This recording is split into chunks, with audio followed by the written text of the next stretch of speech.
আল্লাহ একদিন আজরাইলকে জিজ্ঞেস করলেন, হে আজরাইল, বনি আদমের রূহগুলো তুমি কবজ করেছো, দায়িত্ব তোমার। হে আজরাইল, তুমি আমারে জানাও না ওই বনি আদমের মধ্যে কোন কোন রূহ কবজ করতে তোমার অনেক কষ্ট হয়েছিল? আজরাইল জানায়া দেয়, হে ও দয়ার মালিক, বনি আদমের মধ্যে দুইটা রূহ কবজ করতে আমার অনেক কষ্ট হয়েছে। কোন দুইটা রূহ? বলে এক নম্বরে এক আল্লাহর বান্দি মহিলা, বিশাল এক সমুদ্রের মধ্যে জাহাজটা প্লাবনের মধ্যে পড়িয়া যখনই ডুবিয়া যাবে, ওই হালাতে সবাই ডুবিয়া গেল।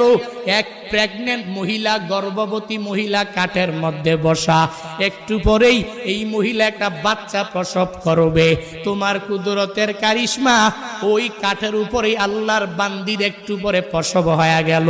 সন্তানটা দুনিয়ার মধ্যে ওই কাষ্ঠের উপরে যখন দুনিয়াতে আসলো, তখনই তোমার অর্ডার হয়ে গেল, হে আজরাইল, যাও এই বান্দির রূহটাকে কবজ করে তুমি নিয়ে চলে আসো।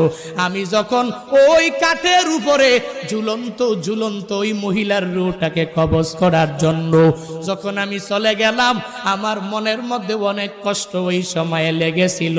কারণ কি আল্লাহ জানেন না? কারণ হলো এই কাঠের মধ্যে যে এই বান্দি সন্তানটা, ওই সন্তানের কি উপায় হবে, কই যাবে? কারণ দুনিয়াতে তার মা থাকবে না। মা ছাড়া সন্তানেরা যেই পরিমাণ পাগল পারা হয়ে যাবে, হে বান্দারা, ওই হসপিটালের বেডের মধ্যে গিয়া দেখবেন, ওই জায়গার মধ্যে কত মায়েরা ডেলিভারির সময় দুনিয়া থেকে বিদায় নিয়ে চলে গেল। সন্তানেরা কত কষ্ট করে লালিত পালিত হয়ে গেল, কারণ দুনিয়াতে মা নাই। মা ছাড়া সন্তানটা দুনিয়াতে টিকে থাকতে পারে না। 70 বছরের ওই মুরব্বী নিজের মা হারাইয়া কান্দে, চোখের পানি ফালায়া, ওই বাবা হারাইয়া কান্দে। কারণ বান্দা তো জানে আমার নাতি নাতনির অভাব নাই, এই দুনিয়াতে আমার ছেলের অভাব নাই, এই দুনিয়াতে আমি সব কিছু দুনিয়াতে পাইয়া গেলাম, এখন আমার কোনো কিছুর অভাব নাই। কিন্তু আমার মা ছাড়া আমার এতিম অবস্থা হয়ে যায়, আমার বাবা ছাড়া আমার এতিম অবস্থা হয়ে যায়। সন্তানটা বড় হয়ে গেল, এরপরেও মা ছাড়া চলতে পারে না। মা যার নাই, মনে হয় ঘরের মধ্যে কোনো একটা নাই।